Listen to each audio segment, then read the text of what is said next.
The tailor's hands halted mid-movement. He hadn't spoken since I handed him my wife's jacket. A simple repair, just a torn seam.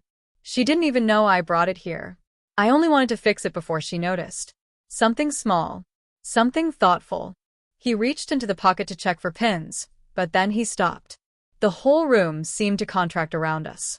Slowly, he turned his hand over, and something tiny slipped from between his fingers, metal enclosed in plastic. He stared at it, then at me. The blood drained from his face. Suddenly, he dropped the jacket like it had scorched him. "Get your children," he whispered. "Leave this city tonight." His voice didn't sound like a warning. It sounded like a sentence. Confusion surged through me. I demanded, "Why?" No answer. Only shaking hands as he peeled away the plastic and held out the object. And when I recognized it, my breath collapsed in my chest. Not jewelry. Not money. A memory card.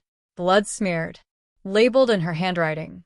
To be used if he ever finds out. That night, I sat in the car outside her house while the kids slept in the back. The card rested in my palm, warm from how tightly I was holding it. I didn't open it right away. One part of me prayed it meant nothing. Another part already understood too much. My wife, Leela, was upstairs. The bedroom light was off, but the glow of her phone bled through the curtains. She was awake, texting, smiling at the screen in a way she hadn't smiled at me in years. My mind tried to rewrite the tailor's horrified expression, tried to lighten it, but the image refused to soften. At midnight, I finally inserted the card into my laptop. Video files. Timestamps stretching over 6 months.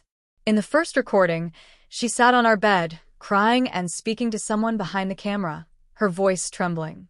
"If he ever finds out, this will explain everything. You'll know what to do." She wasn't speaking to me. A man's voice murmured something too soft to understand. She looked up at him and smiled that same secret smile. I paused the screen. The silence was sharp enough to cut skin. For the next 3 days, I lived like a character trapped in a script he couldn't change. Breakfast with her. School drop-offs with the kids. Evenings pretending to read while she hummed in the kitchen, moving freely, lightly, guilt buried deep beneath her performance. But I watched. Her eyes. Her phone. Her tone. The slight recoils when I touched her.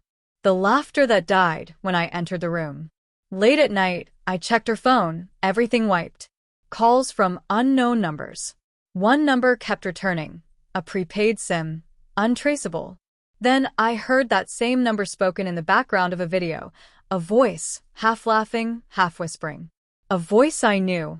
Cold metal shock struck me when I finally matched it. Not a stranger. My closest friend. The man who stood beside me at my wedding. My son's godfather. Inside me, everything went quiet. Not rage, calculation. I duplicated the videos.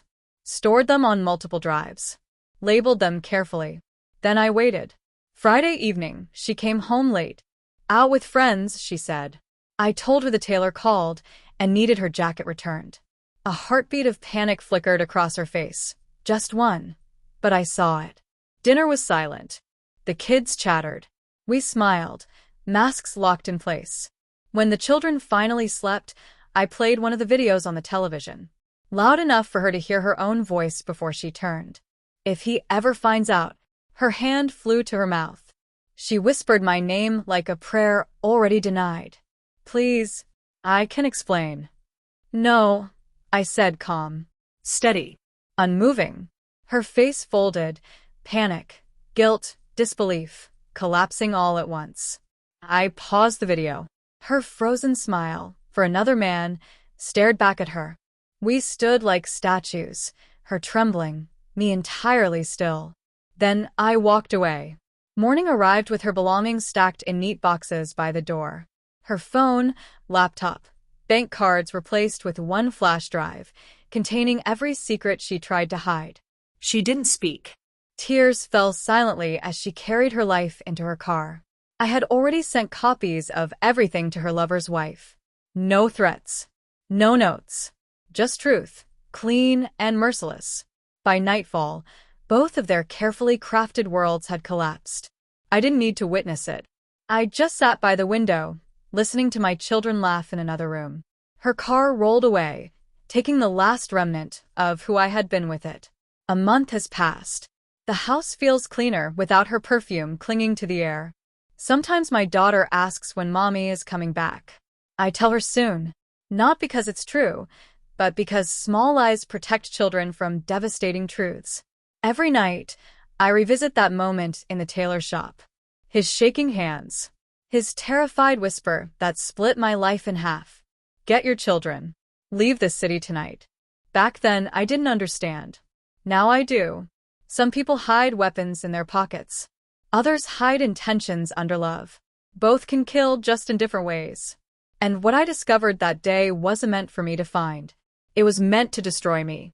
Instead, it freed me.